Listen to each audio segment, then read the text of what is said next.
ഇന്ന് നമ്മൾ ഡിസ്കസ് ചെയ്യാൻ പോകുന്നത് ഇന്റർപേഴ്സണൽ റിലേഷൻഷിപ്സിനെ കുറിച്ചാണ്. മെയിൻറ്റെയിനിങ് ഹെൽത്തി ഇന്റർപേഴ്സണൽ റിലേഷൻഷിപ്പ് എന്ന് പറയുന്നത് one of the important life skills ആണ്. സോ റിലേഷൻഷിപ്പിന് 3 ഡയമെൻഷൻസ് ആണുള്ളത്. അതിൽ ഒരെണ്ണമാണ് ഇന്റർപേഴ്സണൽ റിലേഷൻഷിപ്പ്, വേറൊന്ന് intra personal relationship and other one is intra group relationship. So intra personal relationship എന്ന് പറയുമ്പോൾ നമുക്ക് നമ്മളോട് തന്നെയുള്ള റിലേഷൻഷിപ്പ് ആണ്. ലൈക്ക് നമ്മുടെ self esteem, self awareness, self talk, ഇതൊക്കെയാണ് ഇൻട്രാ പേഴ്സണൽ റിലേഷൻഷിപ്പിലുള്ള കാര്യങ്ങൾ. അതുപോലെ തന്നെ ഇന്റർ ഗ്രൂപ്പ് റിലേഷൻഷിപ്പ് എന്ന് പറയുന്നത് നമുക്കൊരു ഗ്രൂപ്പിനോടുള്ള റിലേഷൻഷിപ്പ്, ലൈക്ക് നമ്മുടെ ഒരു ഫാമിലി ഗ്രൂപ്പ് ആവാം, വർക്ക് സ്പേസിലുള്ള ഒരു ടീം ആവാം, ഒരു ഗ്രൂപ്പുമായിട്ട് അസോസിയേറ്റ് ചെയ്തിട്ടുണ്ടാവുന്ന റിലേഷൻഷിപ്പാണ് ഇന്റർ ഗ്രൂപ്പ്.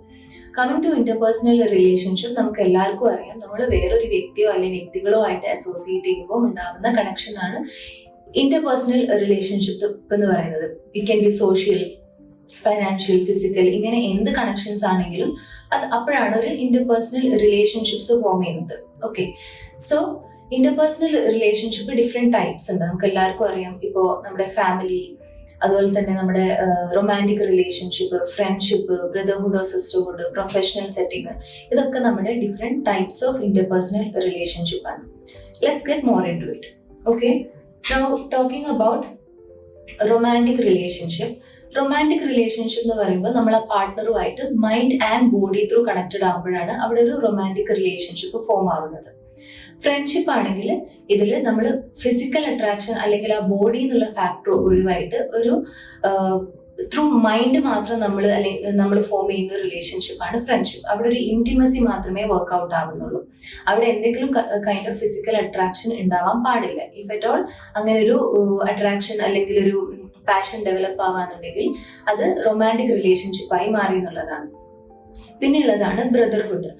ബ്രദർഹുഡ് നമുക്ക് എപ്പോഴും നമ്മുടെ നേറ്റർ അല്ലെങ്കിൽ നമ്മുടെ ഓൺ ബ്ലഡ് റിലേഷൻഷിപ്പ് ഉള്ള ബ്രദറിനോട് മാത്രമല്ലാതെ ബ്രദർഹുഡ് ഓർ സിസ്റ്റർഹുഡ്. ഓക്കെ, അപ്പോൾ ചില സമയത്ത് നമുക്ക് നമ്മുടെ ഫ്രണ്ട്സിന് ഒരു ബ്രദറായിട്ട് തോന്നാം, ചിലരൊക്കെ ഒരു സിസ്റ്റർ ആയിട്ടൊക്കെ തോന്നാം. അതിന്റെ ഒരു മെയിൻ റീസൺ എന്താണെന്ന് വെച്ച് കഴിഞ്ഞാൽ അവിടെ നമുക്കൊരു സെൻസ് ഓഫ് റെസ്പോൺസിബിലിറ്റി അല്ലെങ്കിൽ ഒരു പ്രൊട്ടക്ഷൻ ഫാക്ടർ അവരുടെ അടുത്ത് നിന്ന് ഫീൽ ചെയ്യുമ്പോഴാണ് അവിടെ ഒരു ബ്രദർഹുഡ് അല്ലെങ്കിൽ ഒരു സിസ്റ്റർഹുഡ് ആയിട്ട് നമുക്ക് തോന്നുന്നത്.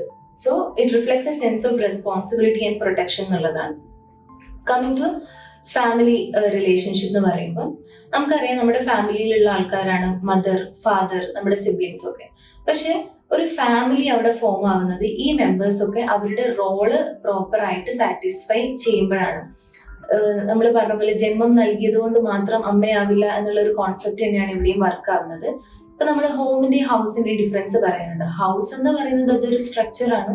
അതൊരു ഹോം ആവുന്നത് നമുക്ക് നമ്മളായി ഏറ്റവും കംഫർട്ടബിൾ സ്പേസ് ആയിട്ട് നമുക്ക് അവിടെ നിൽക്കാൻ പറ്റുമ്പോൾ മാത്രമാണ് നമ്മുടെ ഹൗസ് നമുക്കൊരു ഹോം ആവുന്നത്. പക്ഷെ പലർക്കും അത് ഹോം അല്ല. സിമിലർലി ഫാമിലി എന്ന് പറയുന്നത് ഈ ഫാദർ ആയാലും മദർ ആയാലും സിബ്ലിങ്സ് ആയാലും അവരൊക്കെ ആ റോൾ സാറ്റിസ്ഫൈ ചെയ്തിട്ട് ഇരിക്കുമ്പോഴാണ് നമുക്ക് അവിടെ ഒരു ഫാമിലി ഫോം ആവുന്നത്. ചിലപ്പോൾ നമുക്ക് നമ്മുടെ നേറ്റൽ പേരൻസിന്റെ അടുത്ത് നിന്ന് കിട്ടാത്ത ഒരു ഫാദർലി കണക്ഷൻ അല്ലെങ്കിൽ ഒരു മദർലി കണക്ഷൻ നമുക്ക് വേറൊരാളുടെ അടുത്ത് നമുക്ക് തോന്നാം. കാരണം അവരായിരിക്കും കുറച്ചുകൂടെ നമുക്ക് നമ്മുടെ ആ ഒരു നീഡ്സ് സാറ്റിസ്ഫൈ ചെയ്ത് തരുന്നത്.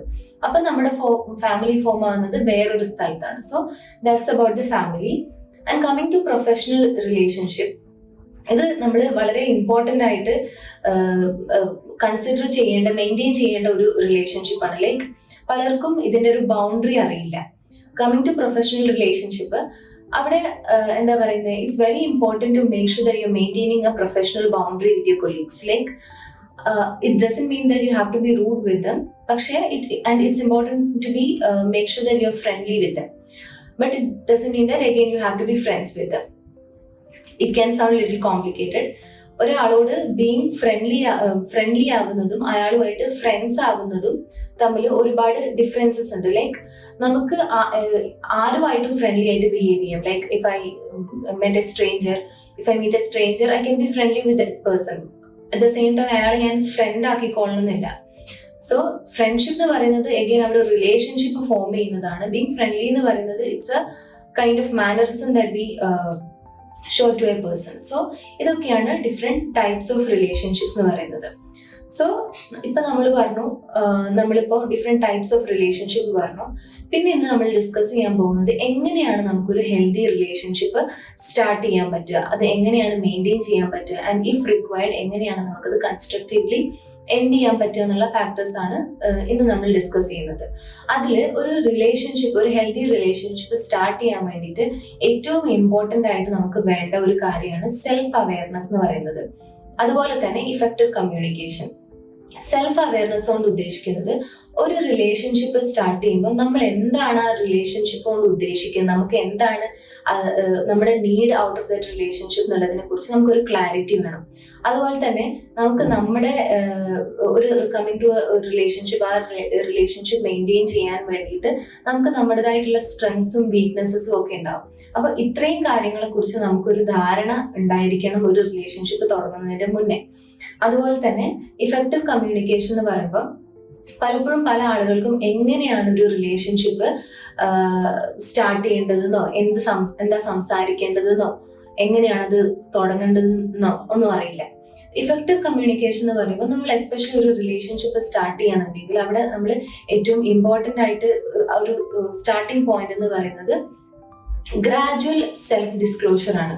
ഒരിക്കലും നിങ്ങൾ ആദ്യമായിട്ട് കാണുന്ന ഒരാളെടുത്ത് പോയിട്ട് നിങ്ങൾ ഏറ്റവും പ്രൈവറ്റ് ആയിട്ടുള്ള കാര്യങ്ങൾ അല്ലെങ്കിൽ പേഴ്സണൽ ആയിട്ടുള്ള കാര്യങ്ങൾ ഡിസ്കസ് ചെയ്യാന്നുള്ളതല്ല. ഗ്രാജുവൽ ആയിട്ട് സെൽഫ് ഡിസ്ക്ലോസ് ചെയ്യുക. അത് it can be A baby step four starting A relationship. Like നിങ്ങൾക്ക് നിങ്ങളുടെ പേര് പറയാം, നിങ്ങളെ ഇൻട്രൊഡ്യൂസ് ചെയ്യാം, വളരെ പെരിഫറൽ ആയിട്ട്. പിന്നെ നിങ്ങൾ ആ റിലേഷൻഷിപ്പിൽ കംഫർട്ടബിൾ ആവുന്നതിനനുസരിച്ച് ആ ഒരു സെൽഫ് ഡിസ്ക്ലോഷർ ഡീപ്പൻ ആയിട്ട് പോവാന്നുള്ളതാണ്. അതാണ് ഇഫക്റ്റീവ് കമ്മ്യൂണിക്കേഷൻ. അതല്ലാതെ ഒരിക്കലും ഒരാളെ കാണുമ്പോൾ നമ്മൾ ഓവറായിട്ട് നമ്മുടെ കാര്യങ്ങൾ ഷെയർ ചെയ്യാൻ നിൽക്കരുത്. ഇറ്റ് കെൻ ലീഡ് ടു എന്താ പറയാ, ആ റിലേഷൻഷിപ്പ് അത് കൂടുതൽ സംടൈംസ് അത് വേഴ്സൺ ആവാനുള്ള സിറ്റുവേഷനും അത് ഉണ്ടാക്കും എന്നുള്ളതാണ്. കാരണം നമുക്ക് അറിയില്ല അയാൾ എങ്ങനെയാണെന്നുള്ളത് നമുക്ക് അറിയാനുള്ളൊരു സമയം നമുക്ക് ആ ഒരു ടൈം സ്പാനിൽ കിട്ടിയിട്ടുണ്ടാവില്ല. അതുകൊണ്ട് starting from A very peripheral level. ഇനി നമ്മൾ ഡിസ്കസ് ചെയ്യാൻ പോകുന്നത് different components of healthy relationship ആണ്. ഈ കമ്പോണൻസ് ഒക്കെ മെയിൻറ്റെയിൻ ചെയ്താൽ മാത്രമാണ് നമുക്കൊരു റിലേഷൻഷിപ്പ് ഹെൽത്തി ആയിട്ട് മെയിൻറ്റെയിൻ ചെയ്യാൻ പറ്റുന്നുണ്ടാവുക. So the different components are empathy, trust and respect, assertive communication, active listening, boundaries. ഇങ്ങനത്തെ കുറച്ച് കാര്യങ്ങളാണ് ഇതിൽ കമ്പോണൻസ് ആയിട്ട് വരുന്നത്. അപ്പൊ നമുക്ക് ഓരോന്നായിട്ട് എന്താണെന്നുള്ളതും അതെങ്ങനെ നമുക്ക് മെയിൻറ്റെയിൻ ചെയ്യാന്നുള്ളതും നമുക്ക് നോക്കാം. അപ്പോൾ അതിൽ first one trust and respect ആണ്. അപ്പൊ ട്രസ്റ്റ് എന്ന് പറയുന്നത് ഒരാളുടെ റിലയബിലിറ്റിയിൽ, അയാളുടെ ഓണസ്റ്റിയിലൊക്കെ നമുക്ക് ഉണ്ടാകുന്ന കോൺഫിഡൻസ് ആണ് നമുക്ക് അവരോടുള്ള ട്രസ്റ്റ് എന്ന് പറയുന്നത്. ട്രസ്റ്റ് ഒരിക്കലും നമുക്ക് ഓവർനൈറ്റ് ആയിട്ട് ഒരാളോട് ഡെവലപ്പ് ചെയ്യുന്ന ഒരു ഫാക്ടർ അല്ല. കുറെ ആൾക്കാർ മിസ്അണ്ടർസ്റ്റാൻഡ് ചെയ്തിട്ടുണ്ട്. ഒരാളോട് നമുക്ക് ഇഷ്ടം അല്ലെങ്കിൽ ലവ് ഫാക്ടർ ഉണ്ടാവുന്ന സമയത്ത് തന്നെ നമുക്ക് അവരോട് ട്രസ്റ്റും ഉണ്ടാവുന്നുള്ളത്. ഇഷ്ടം is more like an emotion അല്ലേ. അപ്പോ ഒരാളോട് നമുക്ക് ഇഷ്ടം തോന്നാൻ വളരെ കുറച്ച് സമയം മതി. ലൈക്ക് അതിനൊരു പ്രോപ്പർ റീസണും ഓരോരുത്തർക്കും ഓരോ റീസൺസ് ആണ്. അപ്പൊ അത് നമുക്ക് വലിയ സമയമൊന്നും വേണ്ട. It depends on the person. പക്ഷെ ട്രസ്റ്റ് എന്ന് പറയുന്നത് ഒരിക്കലും ഒരാളോട് കംപ്ലീറ്റ്ലി ക്ലോസ് ആയിരുന്നോണ്ട് അവിടെ ട്രസ്റ്റ് ഉണ്ടായിക്കൊള്ളുന്നില്ല. ലൈക്ക് അയാളുമായിട്ട് എക്സ്പീരിയൻസസ് ഉണ്ടാകുമ്പോൾ, അയാളുമായിട്ട് ടൈം ഷെയർ ചെയ്യുമ്പോൾ, അയാൾ എങ്ങനെയാണ് നമ്മളുമായിട്ട് അസോസിയേറ്റ് ചെയ്ത് ഉണ്ടാവുന്ന കോൺഫ്ലിക്ട്സ് ഒക്കെ ഡീൽ ചെയ്യുന്നത്, നമ്മുടെ ക്രൈസിസ് സിറ്റുവേഷനിൽ എങ്ങനെയാണ് അവർ നമ്മളെ സപ്പോർട്ട് ചെയ്യുന്നത്, ഇതൊക്കെ മനസ്സിലാക്കി കഴിഞ്ഞാൽ മാത്രമേ നമുക്ക് ഒരാളോട് ട്രസ്റ്റ് ഡെവലപ്പ് ചെയ്യുള്ളൂ. അങ്ങനെ ചെയ്യാൻ പാടുള്ളൂ. അല്ലെങ്കിൽ അതൊരു മിസ്അണ്ടർസ്റ്റാൻഡിങ് അല്ലെങ്കിൽ അതൊരു അൺഹെൽതി റിലേഷൻഷിപ്പിലേക്ക് പോകാനുള്ള ചാൻസസ് ഉണ്ട്. അടുത്തതെന്ന് പറയുന്നത് അസർട്ടീവ് കമ്മ്യൂണിക്കേഷൻ ആണ്. അസർട്ടീവ് കമ്മ്യൂണിക്കേഷൻ എന്ന് പറയുമ്പോൾ നമ്മൾ നമ്മുടെ വ്യൂ പോയിന്റ്, നമ്മുടെ ഇമോഷൻസും തോട്ട്സും ഒക്കെ ആസ് ഇറ്റ് ഈസ് നമ്മൾ എക്സ്പ്രസ് ചെയ്യുക എന്നുള്ളതാണ്. അറ്റ് ദ സെയിം ടൈം നമ്മൾ ഓപ്പോസിറ്റ് ഉള്ള ആളെ വ്യൂ പോയിന്റ് റെസ്പെക്ട് ചെയ്തുകൊണ്ടായിരിക്കണം നമ്മൾ സംസാരിക്കുന്നത്. Again assertive communication it doesn't mean that you have to be rude with that person. വളരെ കാമായിട്ട് കോൺഫിഡന്റ് ആയിട്ട് നമ്മുടെ നീഡ്സ് ഓപ്പോസിറ്റ് ഉള്ള ആളെ പെർസ്പെക്റ്റീവൂടെ മനസ്സിലാക്കി ഹെൽത്തി ആയിട്ട് കമ്മ്യൂണിക്കേറ്റ് ചെയ്യുന്നതിനാണ് അസർട്ടീവ് കമ്മ്യൂണിക്കേഷൻ എന്ന് പറയുന്നത്. പലർക്കും അസർട്ടീവ് കമ്മ്യൂണിക്കേഷൻ എങ്ങനെയാ ചെയ്യേണ്ടതെന്ന് അറിയില്ല. അപ്പോൾ ഞാൻ കുറച്ച് എങ്ങനെയാണ് കമ്മ്യൂണിക്കേറ്റ് ചെയ്യാൻ പറ്റുന്ന, അസർട്ടീവായി കമ്മ്യൂണിക്കേറ്റ് ചെയ്യാൻ പറ്റുക എന്നുള്ളതിന്റെ കുറച്ചൊരു എലമെന്റ്സ് ഞാൻ പറയാം. First one is use calm confident body language and tone. ഇപ്പൊ നമ്മൾ ഒരാളോട് കമ്മ്യൂണിക്കേറ്റ് ചെയ്യുമ്പോൾ മോർ ദൻ 50% അവിടെ കൺവേ ആവുന്നത് നമ്മളിലെ നോൺ വെർബൽ ക്യൂസ് ആണ്. ഞാൻ കോൺഫിഡന്റ് ആയിട്ട് ഒരു കാര്യം പറയുന്നത്, ഞാൻ വളരെ ഇൻസെക്യൂർ ആയിട്ട് ഒരു കാര്യം പറയുമ്പോഴും ഓപ്പോസിറ്റ് ഉള്ള ആള് അത് പെർസീവ് ചെയ്യുന്നത് രണ്ട് രീതിയിലാണ്. അതുകൊണ്ട് തന്നെ നമ്മൾ ഒരു കാര്യം കമ്മ്യൂണിക്കേറ്റ് ചെയ്യുമ്പോൾ നമ്മുടെ body language, the tone we use, ഇതൊക്കെ വളരെ ഇമ്പോർട്ടന്റ് ആണ്. വളരെ കോൺഫിഡന്റ് ആയിട്ട് കാമായിട്ട്, ഞാൻ പറഞ്ഞ പോലെ റൂഡ് അല്ലാതെ കാമായിട്ട് ആ കാര്യം എക്സ്പ്രസ് ചെയ്യുക എന്നുള്ളത് ഇസ് വെരി ഇമ്പോർട്ടന്റ്. അടുത്തത് express themselves using I statements. ഇപ്പോൾ എനിക്ക് എൻ്റെ ഒരു ഫ്രണ്ടിനോട് ഒരു കാര്യം കൺവേ ചെയ്യണമെന്നുണ്ടെങ്കിൽ ഞാൻ I have to use like I feel concerned അല്ലെങ്കിൽ I felt sad when you did this അല്ലെങ്കിൽ വെൻ യു ഡിഡ് ദാറ്റ്, അങ്ങനെ വേണം പറയാനായിട്ട്. അല്ലാതെ നീ ഒരിക്കലും അത് ചെയ്യാൻ പാടില്ലായിരുന്നു അല്ലെങ്കിൽ നീയാണ് പ്രശ്നങ്ങളൊക്കെ ഉണ്ടാക്കിയത് എന്ന് പറയുമ്പോൾ അത് ഓപ്പോസിറ്റ് ഉള്ളാക്കുകയും അവരെ അക്യൂസ് ചെയ്യുന്നതായിട്ട് ഇത് കൂടുതൽ ആ ഒരു ഇന്ററാക്ഷൻ അല്ലെങ്കിൽ കമ്മ്യൂണിക്കേഷൻ ഒഫെൻസീവ് ആയിട്ട് പോകാനുള്ള ചാൻസസ് ആണുള്ളത്. അറ്റ് ദ സെയിം ടൈം നമുക്ക് എങ്ങനെ ഫീൽ ചെയ്തു എന്നാണ് നമ്മൾ ആദ്യം കമ്മ്യൂണിക്കേറ്റ് ചെയ്യുന്നതെങ്കിൽ അയാൾക്ക് കുറച്ചുകൂടെ നമ്മുടെ സിറ്റുവേഷൻ മനസ്സിലാക്കാനായിട്ട് സാധിക്കും. അടുത്തത് അഗെയിൻ നേരത്തെ നമ്മൾ പറഞ്ഞ പോലെ എന്താണ് ഓപ്പോസിറ്റ് ഉള്ള ആൾക്ക് പറയാനുള്ളത് നമ്മൾ കേൾക്കുക എന്നുള്ളതാണ്. റാദർ ദാൻ നമ്മൾ നമ്മുടെ വ്യൂ പോയിന്റ്സ് ഓഫ് കോഴ്സ് നമ്മൾ പറയണം. അറ്റ് ദ സെയിം ടൈം നമ്മൾ ഓപ്പോസിറ്റ് ഉള്ള ആളെ കേൾക്കാനുള്ള ആ റെഡിനെസ്സും കൂടെ നമ്മുടെ ഭാഗത്ത് നമ്മൾ കാണിക്കണം. അതുപോലെ ഹെൽത്തി ബൗണ്ടറീസ് സെറ്റ് ചെയ്യാന്നുള്ളതാണ്. ബൗണ്ടറീസ് എന്താണെന്നുള്ളത് നമ്മൾ ഡിസ്കസ് ചെയ്യും. So empathy and active listening is another component എന്ന് ഞാൻ ഓൾറെഡി പറഞ്ഞു. നമ്മളൊരു സിറ്റുവേഷൻ അല്ലെങ്കിൽ ഒരു കോൺഫ്ലിക്റ്റിൽ ഏതെങ്കിലും ഒരു റിലേഷൻഷിപ്പിൽ നമ്മൾ ആയിട്ട് അസോസിയേറ്റുള്ള ഏതെങ്കിലും ഒരു വ്യക്തിയായിട്ട് ഒരു കോൺഫ്ലിക്റ്റിൽ എത്തുമ്പോൾ ഓപ്പോസിറ്റ് ഉള്ള ആളെ ഭാഗത്ത് നിന്ന് ചിന്തിക്കുക. Put yourself in another person's shoes എന്ന് നമ്മൾ പറയും. അങ്ങനെ അയാളുടെ ഭാഗത്തുനിന്നും കൂടെ ചിന്തിക്കുക, അയാൾക്ക് പറയാനുള്ളത് കേൾക്കുക എന്നുള്ളത് തന്നെയാണ് ആക്റ്റീവ് ലിസണിങ് എന്ന് പറയുന്നത്. പിന്നെ അതിൽ വളരെ ഇമ്പോർട്ടൻ്റ് ആയിട്ടുള്ള ഒരു കാര്യം, പലപ്പോഴും നമ്മുടെ ഫ്രണ്ട്സ് ആയിരിക്കാം, ഫാമിലി ആയിരിക്കാം, പലപ്പോഴും നമ്മളെടുത്ത് ആളുകൾ വന്നിട്ട് അവരുടെ കൺസേൺസ് പറയുമ്പോൾ നമ്മൾ പലരും സാരില്ല, ഇതിലും വലുതൊക്കെ ആൾക്കാർ ഫേസ് ചെയ്യുന്നില്ല, ഇങ്ങനെയൊക്കെ മേ ബി നമ്മൾ അവരെ ആശ്വസിപ്പിക്കാൻ വേണ്ടിയിട്ടായിരിക്കും ഇങ്ങനെയൊക്കെ പറയുന്നത്. പക്ഷെ നമ്മൾ അങ്ങനെ പറയുമ്പോൾ എന്താ സംഭവിക്കുന്നതെന്ന് വെച്ചാൽ അവർക്ക് അവരുടെ ഇമോഷൻസ് നമ്മൾ വാലിഡേറ്റ് ചെയ്യുന്നില്ല, അവരുടെ അവസ്ഥ നമ്മൾ മനസ്സിലാക്കുന്നില്ല എന്നുള്ള ഫീലിംഗ് ആണ് അവർക്ക് വരുന്നത്. അപ്പൊ ഇൻസ്റ്റെഡ് ഓഫ് ദാറ്റ് നിങ്ങൾ പറയേണ്ടത്, ഓക്കെ ഐ അണ്ടർസ്റ്റാൻഡ്, നീ വളരെ ഡിഫിക്കൽട്ട് ആയിട്ടുള്ള ഒരു നിങ്ങൾക്ക് അത് റീഫ്രെയിം ചെയ്തിട്ട് വേണേൽ ഇങ്ങനെ പറയുന്നത്, എനിക്ക് മനസ്സിലാവുന്നുണ്ട്, നിങ്ങൾ വളരെ ഡിഫിക്കൽട്ട് ആയിട്ടുള്ള ഒരു സിറ്റുവേഷനിലൂടെയാണ് ഇപ്പോൾ പോയിക്കൊണ്ടിരിക്കുന്നത്, എന്താണ് നമുക്ക് ഇതിൽ ചെയ്യാൻ പറ്റുക, അല്ലെങ്കിൽ എൻ്റെ ഭാഗത്തുനിന്ന് എന്ത് സപ്പോർട്ടാണ് നീ എക്സ്പെക്ട് ചെയ്യുന്നത്, ഇങ്ങനെ നമ്മൾ റീഫ്രെയിം ചെയ്യുമ്പോൾ അത് അവർക്ക് കുറച്ചുകൂടെ നമ്മളോട് ആ കാര്യങ്ങൾ ഷെയർ ചെയ്യാനും അവർക്ക് കുറച്ചുകൂടെ ഒരു മെന്റൽ സപ്പോർട്ട് നമ്മുടെ ഭാഗത്തുനിന്ന് കിട്ടുന്നതായി തോന്നുകയും ആ റിലേഷൻഷിപ്പ് കുറച്ചുകൂടെ ഹെൽത്തി ആയിട്ട് നമുക്ക് മെയിൻറ്റെയിൻ ചെയ്യാൻ പറ്റുകയും ചെയ്യും. നെക്സ്റ്റ് വൺ കോൺഫ്ലിക്ട് മാനേജ്മെന്റ് ആണ്. ഇതിൽ നമ്മൾ ആദ്യം മനസ്സിലാക്കേണ്ട ഒരു കാര്യം, let it be any type of relationship, അവിടെ ഡിസഗ്രിമെന്റ്സ് ഉണ്ടാവും എന്നുള്ളതാണ്. കാരണം ഓരോ ഇൻഡിവിജ്വൽസും ഡിഫറെന്റ് ആണ്. ഒരാൾ ചിന്തിക്കുന്ന പോലെയല്ല വേറൊരാൾ ചിന്തിക്കുന്നത്. അതുകൊണ്ട് തന്നെ അവിടെ ഈ രണ്ട് ഇൻഡിവിജ്വൽസ് ഒരു റിലേഷൻഷിപ്പ് ഫോം ചെയ്യുന്ന സമയത്ത് അവിടെ ഡിസഗ്രിമെന്റ്സ് ഉണ്ടാവും എന്നുള്ളത് നോർമലാണ്. പക്ഷെ എപ്പോഴാണത് ഹെൽത്തി ആയിട്ട് നമുക്ക് മെയിൻറ്റെയിൻ ചെയ്യാൻ പറ്റുക എന്നുള്ളത്, ഈ ഡിസഗ്രിമെന്റ്സ് എങ്ങനെയാണ് നമ്മൾ ഹാൻഡിൽ ചെയ്യുന്നത്. ഒരു ഇഫക്റ്റീവ് കോൺഫ്ലിക്ട് മാനേജ്മെന്റ് ആണ് നമ്മളിവിടെ ഫോക്കസ് ചെയ്യേണ്ടതായിട്ടുള്ളത്. ഒരു പ്രോബ്ലം ഉണ്ടാകുമ്പോൾ നമ്മൾ ഫസ്റ്റ് നമ്മൾ അണ്ടർസ്റ്റാൻഡ് ചെയ്യേണ്ടത് എന്താണെന്ന് വെച്ച് കഴിഞ്ഞാൽ അവിടെ ഒരു ഇമോഷണൽ റഷ് ആണ് നമുക്ക് ആ ഒരു സിറ്റുവേഷനിൽ ഉണ്ടാവുക. ലൈക്ക് അപ്പൊ നമ്മുടെ ഒരു കോൺഫ്ലിക്റ്റിൽ നമ്മളായിരിക്കുന്ന സമയത്ത് ഇമോഷൻസ് ഹൈ ആവുന്നത് കൊണ്ട് തന്നെ നമ്മുടെ പ്രീഫ്രണ്ടൽ കോർട്ടെക്സ് ലെസ് ഫങ്ഷനിങ് ആവുകയും അമിഗ്ഡാല ഈ ഫങ്ഷനിങ് ടേക്കപ്പ് ചെയ്യുകയും ചെയ്യും. ലൈക്ക് അമിഗ്ഡാലയാണ് നമ്മുടെ ഇമോഷൻസ് റെഗുലേറ്റ് ചെയ്യുന്നത്, നമ്മൾ ഇമ്പൾസീവ് ആവുന്നതൊക്കെ ഈ അമിഗ്ഡാലയുടെ ഫങ്ഷനിങ് മൂലമാണ്. പക്ഷേ ഈ പ്രീഫ്രണ്ടൽ കോർട്ടെക്സ് ആണ് നമ്മുടെ ലോജിക്കൽ തിങ്കിങ്, എന്താ പറയുക, പ്രോബ്ലം സോൾവിങ്, ഡിസിഷൻ മേക്കിംഗ്, ഈ കാര്യങ്ങളൊക്കെ ഹാൻഡിൽ ചെയ്യുന്നത് പ്രീഫ്രണ്ടൽ കോർട്ടെക്സ് ആണ്. അപ്പോൾ ഒരു കോൺഫ്ലിക്റ്റ് ഉണ്ടാകുന്ന സമയത്ത് ഈ പ്രീഫ്രണ്ടൽ കോർട്ടെക്സ് ലെസ് ഫങ്ഷനിങ് ആകുമ്പോൾ നമ്മൾ ഇമ്പൾസീവ് ആവാനുള്ള ചാൻസസ് ഹൈ ആണ്. സോ പിന്നെയും അത് പ്രോബ്ലം എസ്കലേറ്റ്, ആ സമയത്ത് നമ്മൾ ആ പ്രോബ്ലത്തിനെ അഡ്രസ് ചെയ്യുമ്പോൾ പിന്നെയും ആ ഒരു ഇഷ്യൂ എസ്കലേറ്റ് ആവാനുള്ള ചാൻസസ് ആണ് ഹൈ. സോ ആ ഒരു ടൈമിൽ ഒരു പ്രോബ്ലം അല്ലെങ്കിൽ ഒരു കോൺഫ്ലിക്റ്റ് ഉണ്ടാകുന്ന സമയത്ത് it's better not to address the problem right at that point. ആ ഒരു സമയത്ത് നമ്മൾ എടുക്കേണ്ടത് കൂളിംഗ് ഓഫ് പീരീഡ് ആണ്. കൂളിംഗ് ഓഫ് പീരീഡ് എന്ന് പറയുമ്പോൾ ആ പ്രോബ്ലത്തിനെ കുറിച്ച് നിങ്ങളുടെ ഇമോഷൻസ് ഒക്കെ ഒന്ന് സെറ്റിൽ ഡൗൺ ആവുന്നവരെ ആ പ്രോബ്ലത്തിനെ കുറിച്ച് അഡ്രസ് ചെയ്യാണ്ടോ സംസാരിക്കാണ്ടോ ഇരിക്കുക. ഇറ്റ് ഡസൻ മീൻ നിങ്ങൾ അങ്ങോട്ടും ഇങ്ങോട്ടും സംസാരിക്കാതെ സൈലന്റ് ആയിരിക്കണം എന്നല്ല. അങ്ങനെ സൈലന്റ് ആയിരിക്കുന്നത് സൈലന്റ് ട്രീറ്റ്മെന്റ് ആണ് പറയുന്നത്. അത് ഒരിക്കലും കൂളിംഗ് ഓഫ് പീരീഡ് അല്ല.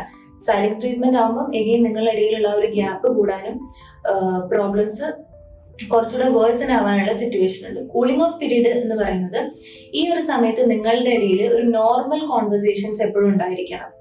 ആ പ്രോബ്ലത്തിനെ കുറിച്ച് സംസാരിക്കാണ്ടിരിക്കുക എന്നുള്ളതല്ലാതെ, ലൈക്ക് ഫോർ എക്സാമ്പിൾ പറയാന്നുണ്ടെങ്കിൽ ഇപ്പൊ നിങ്ങളുടെ പാർട്ട്ണറുമായിട്ടാണ് ഒരു ഇഷ്യൂ എന്നുണ്ടെങ്കിൽ നിങ്ങൾ ഹൗസ് ചോർസ് റിലേറ്റഡ് ആയിട്ടുള്ള കാര്യങ്ങൾ, അല്ലെങ്കിൽ എന്താ ഫുഡ് ഉണ്ടാക്കേണ്ടത്, നാളെ വർക്കിന് പോയിട്ട് എപ്പോൾ വരും, ഇങ്ങനത്തെ ബേസിക് കോൺവെർസേഷൻസ് മെയിൻറ്റെയിൻ ചെയ്യാം. വൺസ് നിങ്ങളുടെ ഇമോഷൻ സെറ്റിൽ ആയതിനു ശേഷം മാത്രം നിങ്ങളുടെ പ്രോബ്ലത്തിനെ അഡ്രസ്സ് ചെയ്യുക. അപ്പൊ കുറച്ചുകൂടെ നിങ്ങൾക്ക് പ്രോബ്ലം സോൾവിങ് കുറച്ചുകൂടെ നിങ്ങൾക്ക് എഫക്റ്റീവ് ആയിട്ട് ചെയ്യാൻ പറ്റും. എഗെയിൻ ഇതിലും നിങ്ങൾ കുറച്ച് കാര്യങ്ങൾ ശ്രദ്ധിക്കേണ്ടതായിട്ടുണ്ട്. നമ്മൾ നേരത്തെ പറഞ്ഞ പോലെ ഓപ്പോസിറ്റുള്ള ആൾക്ക് എന്താ പറയാനുള്ളത് നമ്മൾ കേൾക്കുക. ഒരു പ്രോബ്ലം സോൾവിങ്ങിന്റെ സമയത്ത് ഒരിക്കലും അയാളെ ബ്ലെയിം ചെയ്യാന്നുള്ളതിന് ഉപരി, അല്ലെങ്കിൽ നിങ്ങളുടെ പാർട്ട് പ്രൂവ് ചെയ്യുക എന്നുള്ളതിനുപരി ഈ പ്രോബ്ലത്തിന്റെ സൊല്യൂഷനിലായിരിക്കണം നിങ്ങൾ ഫോക്കസ് ചെയ്യേണ്ടത്. സോ ഇത്രയും കാര്യങ്ങളാണ് ഒരു കോൺഫ്ലിക്ട് മാനേജ്മെന്റിൽ നമ്മൾ ശ്രദ്ധിക്കേണ്ടതായിട്ടുള്ള കാര്യങ്ങൾ. അടുത്തത് ബൗണ്ടറീസ് ആണ്. സോ ബൗണ്ടറീസ് എന്ന് പറയുന്നത് പലർക്കും അറിയില്ല എന്താണ് ബൗണ്ടറി, അല്ലെങ്കിൽ എങ്ങനെയാണ് അത് മെയിൻറ്റെയിൻ ചെയ്യേണ്ടത് എന്നുള്ളത്. നമുക്കൊരിക്കലും ഒരാളെ ഇങ്ങനെയായിരിക്കും ആളുകളുടെ ബൗണ്ടറി എന്ന് പറഞ്ഞിട്ട് ഒരു ഡെഫിനിഷൻ നിങ്ങൾക്ക് തരാൻ പറ്റില്ല. കാരണം ഓരോരുത്തരുടെയും ബൗണ്ടറി ഡിഫറെന്റ് ആണ്. കാരണം ഓരോരുത്തരും ആഗ്രഹിക്കുന്ന പേഴ്സണൽ സ്പേസ് ഡിഫറെന്റ് ആണ്. അപ്പോൾ ബൗണ്ടറി എന്ന് പറഞ്ഞു കഴിഞ്ഞാൽ സിംപ്ലി നമ്മുടെ ഓപ്പോസിറ്റ് നിൽക്കുന്ന ആളുടെ വാല്യൂസ്, അയാളുടെ പേഴ്സണൽ സ്പേസ് റെസ്പെക്ട് ചെയ്തിട്ട് അയാൾക്കൊരു സ്പേസ് കൊടുക്കുക എന്നുള്ളതാണ് ഈ ബൗണ്ടറി മെയിൻറ്റെയിൻ ചെയ്യുക എന്നുള്ളതുകൊണ്ട് നമ്മൾ ഉദ്ദേശിക്കുന്നത്. സോ അതിനകത്ത് ഇപ്പൊ പറയുമ്പോൾ 2 എലമെന്റ്സ് ആണ് നമ്മൾ ശ്രദ്ധിക്കേണ്ടതായിട്ടുള്ളത്. ഒന്ന് പ്രൈവസി ആൻഡ് സീക്രസി. ഒരു റിലേഷൻഷിപ്പിൽ ഒരിക്കലും സീക്രസി ഉണ്ടാവാൻ പാടില്ല. At the same time privacy maintain ചെയ്യും വേണം. Secrecy in the sense like ഇപ്പോൾ ഫോർ എക്സാമ്പിൾ നിങ്ങളുടെ പാർട്ട്ണറുടെ കേസാണ്, നിങ്ങൾ ഒരിക്കലും നിങ്ങൾക്ക് എന്തെങ്കിലും അസുഖം ഉണ്ടെങ്കിലോ അല്ലെങ്കിൽ നിങ്ങളുടെ എഡ്യൂക്കേഷൻ ക്വാളിഫിക്കേഷൻ ഇങ്ങനത്തെ കാര്യങ്ങളൊന്നും നിങ്ങളുടെ പാർട്ട്ണറിൽ നിന്ന് നിങ്ങൾ ഹൈഡ് ചെയ്യരുത്. കാരണം ഇതൊക്കെ അയാൾക്ക് അറിയാനുള്ള കംപ്ലീറ്റ് റൈറ്റ്സ് ഉണ്ട്. If all you are doing that, it means that നിങ്ങളുടെ റിലേഷൻഷിപ്പിൽ ഒരു സീക്രസി ഉണ്ട്. അത് റിലേഷൻഷിപ്പിനെ വളരെ അൺഹെൽത്തി ആയിട്ട് എഫക്ട് ചെയ്യാൻ ചാൻസ് ഉള്ള ഒരു കാര്യമാണ്. കമ്മിങ് ടു പ്രൈവസി, ഓരോ ഇൻഡിവിജ്വലിനും നമ്മൾ പ്രൈവസി ലെറ്റ് ചെയ്യണം. അതിപ്പോൾ പാർട്ട്നേഴ്സ് ആണെങ്കിലും നിങ്ങളുടെ ഇടയിൽ ഒരു പ്രൈവസി അല്ലെങ്കിൽ ഒരു പേഴ്സണൽ സ്പേസ് രണ്ടുപേർക്കും കൊടുക്കുക എന്നുള്ളത് ഇമ്പോർട്ടൻ്റ് ആണ്. ഫോർ എക്സാമ്പിൾ ഇപ്പോൾ രണ്ടാൾക്കും ഡിഫറെന്റ് ഹോബീസ് ഉള്ള ആളുകളായിരിക്കാം. ഒരാൾക്ക് പാട്ട് കേൾക്കാനായിരിക്കാം ഇഷ്ടം, മറ്റേ ആൾക്ക് വായിക്കാനായിരിക്കാം ഇഷ്ടം. അങ്ങനെയാണെന്നുണ്ടെങ്കിൽ ഒരാൾക്ക് പാട്ട് കേൾക്കാനുള്ള സമയം നിങ്ങൾ ലെറ്റ് ചെയ്യുക, അല്ലെങ്കിൽ നിങ്ങളുടെ സമയം അയാൾ ലെറ്റ് ചെയ്യുക എന്നുള്ളതാണ്. അല്ലാതെ എനിക്കിതാണ് ഇഷ്ടം അതുകൊണ്ട് അയാൾ ഇത് ചെയ്തോളണം എന്നുള്ളതല്ല. അപ്പൊ നിങ്ങൾ ഒരാളുടെ പേഴ്സണൽ സ്പേസ് ഇൻവേഡ് ചെയ്യാണ് ചെയ്യുന്നത്. അല്ലാതെ ഒരു എക്സാമ്പിൾ പറയാന്നുണ്ടെങ്കിൽ ഇപ്പൊ നിങ്ങളുടെ പാർട്ട്ണർ കോളേജിൽ പഠിച്ച ഫ്രണ്ട്സുമായിട്ട് ഒരു മീറ്റപ്പിന് പോവുക. അപ്പൊ ഞാനും വരുന്നു എന്നും പറഞ്ഞ് നിങ്ങൾ അവിടെ പോകേണ്ട ഒരു ആവശ്യം വരുന്നില്ല. കാരണം അത് അയാളുടെ ഒരു പേഴ്സണൽ സ്പേസ് ആണ്. കാരണം അവിടെ നമ്മുടെ ഒരു ആവശ്യം വരുന്നില്ല. അയാളുടെ ഫ്രണ്ട്സുമായിട്ട് ആ ഒരു മെമ്മറീസ് ചെറിഷ് ചെയ്യുന്ന സമയത്ത് അവിടെ നമ്മുടെ ഒരു ആവശ്യം വരുന്നില്ല ശരിക്കും. അപ്പൊ അയാളുടെ ഒരു പ്രൈവസി ലെറ്റ് ചെയ്യാന്നുള്ളതാണ്. സോ ഇത്രയും കാര്യങ്ങളാണ് നമ്മൾ ബൗണ്ടറീസിൽ ശ്രദ്ധിക്കേണ്ടതായിട്ടുള്ള കാര്യം. സോ ഈ കോമ്പോണൻസ് ഒക്കെ നമ്മളിപ്പോൾ ഡിസ്കസ് ചെയ്ത കോമ്പോണൻസ് ഒക്കെ മെയിൻറ്റെയിൻ ചെയ്യുമ്പോഴാണ് അവിടെ ഒരു ഹെൽത്തി റിലേഷൻഷിപ്പ് നമുക്ക് മെയിൻറ്റെയിൻ ചെയ്യാനായിട്ട് പറ്റും. ഇനി നമ്മൾ ഡിസ്കസ് ചെയ്യാൻ പോകുന്നത് how to end a relationship constructively എന്നുള്ളതാണ്. ഇപ്പൊ ചില സമയത്ത് എന്താ പറയുന്നത്, നമുക്ക് ചില റിലേഷൻഷിപ്സ് നമുക്ക് ഒരു രീതിയിലും വർക്ക്ഔട്ട് ചെയ്യാൻ പറ്റാത്ത സിറ്റുവേഷൻസ് വരും. ഞാൻ ഇപ്പോൾ എക്സാമ്പിളായി പറയുന്നുണ്ടെങ്കിൽ നമ്മളിപ്പോൾ പറഞ്ഞു ഈ മെയിൻറ്റെയിൻ ചെയ്യേണ്ട കമ്പോണൻസ് ഒക്കെ നമ്മൾ ഡിസ്കസ് ചെയ്തു. പക്ഷെ അതൊരിക്കലും ഒരു വൺ സൈഡഡ് ആയിട്ടുള്ള കാര്യമില്ല. മ്യൂച്വലി ഒരു റിലേഷൻഷിപ്പിൽ രണ്ടുപേരും എടുക്കേണ്ട എഫേർട്സ് ആണിത്. അപ്പൊ ഒരാള് എത്രയായിട്ടും അതിന് കോപ്പറേറ്റ് ചെയ്യുന്നില്ല എന്നുണ്ടെങ്കിൽ നമുക്ക് ആ ഒരു റിലേഷൻഷിപ്പ് എൻഡ് ചെയ്യാന്നുള്ളതല്ലാതെ വേറൊരു ഓപ്ഷൻ ഇല്ലാത്ത സിറ്റുവേഷൻ വരിക എന്നുണ്ടെങ്കിൽ നമ്മളത് ആ റിലേഷൻഷിപ്പ് ഹെൽത്തി ആയിട്ട് എൻഡ് ചെയ്യാന്നുള്ളതും വളരെ ഇമ്പോർട്ടൻ്റ് ആണ്. സോ ഫസ്റ്റ് നമ്മൾ ഡിസ്കസ് ചെയ്യാൻ പോകുന്നത് എങ്ങനെയാണ് നമുക്കൊരു റൊമാൻറ്റിക് റിലേഷൻഷിപ്പ് ഹെൽത്തി ആയിട്ട് എൻഡ് ചെയ്യാന്നുള്ളതാണ്. ഇപ്പൊ റൊമാൻറ്റിക് റിലേഷൻഷിപ്പിൽ പറയുമ്പോൾ നമ്മൾ പല ആളുകളും ചെയ്യുന്നത് ഒരു ഗോസ്റ്റിംഗ് ആയിരിക്കാം, അല്ലെങ്കിൽ പെട്ടെന്ന് കണക്ഷൻസ് ഒക്കെ വിടുക, അയാളുമായിട്ട് ഉള്ള interactions all of A sudden കുറയ്ക്കുക എന്നുള്ളത്. പക്ഷെ അത് എഗെയിൻ നിങ്ങൾ ഇടയിലുള്ള ഒരു എന്താ പറയാ ശത്രുത അല്ലെങ്കിൽ ആ ഒരു ഗ്രഡ്ജ് ഉണ്ടാവാനും പിന്നെയും അങ്ങോട്ടും ഇങ്ങോട്ടും എന്താ പറയാ ചീത്ത കാര്യങ്ങൾ സ്പ്രെഡ് ചെയ്യാനും ഇങ്ങനെയൊക്കെയുള്ള ടെൻഡൻസിയിലേക്ക് അത് മൂവ് ചെയ്തേക്കാം. അതുകൊണ്ട് തന്നെ ഇങ്ങനെയൊന്നും അല്ലാതെ അത് ഹെൽത്തി ആയിട്ട് ക്ലോസ് ചെയ്യുക എന്ന് പറയുമ്പോൾ നമ്മൾ ആദ്യം ചെയ്യേണ്ടത്, മോസ്റ്റ്ലി ആളുകൾ ചെയ്യുന്നത് ആ ഒരു നിങ്ങളുടെ ഇടയിലുള്ള ഒരു ക്വാളിറ്റി ടൈം, നിങ്ങളുടെ എക്സ്പീരിയൻസസ് ഷെയർ ചെയ്യുന്നത്, ഈ കാര്യങ്ങളൊക്കെ ആയിരിക്കും നിങ്ങൾ ഫസ്റ്റ് കട്ട് ചെയ്യുന്നുണ്ടാകുക. പക്ഷെ ഒരു ബയോളജിക്കൽ നീഡ് ആയതുകൊണ്ട് തന്നെ നിങ്ങളുടെ ഇടയിൽ ഒരു ഫിസിക്കൽ റിലേഷൻഷിപ്പ് ഉണ്ടാവും. അങ്ങനെയായിരിക്കും ഒരു റൊമാൻറ്റിക് റിലേഷൻഷിപ്പ് കട്ട് ചെയ്യുന്നുണ്ടാവുക. പക്ഷെ ഇങ്ങനെയല്ല ഒരിക്കലും അങ്ങനെ ആ ഒരു കാര്യം ഫങ്ഷൻ ചെയ്യേണ്ടത് ഇങ്ങനെയല്ല.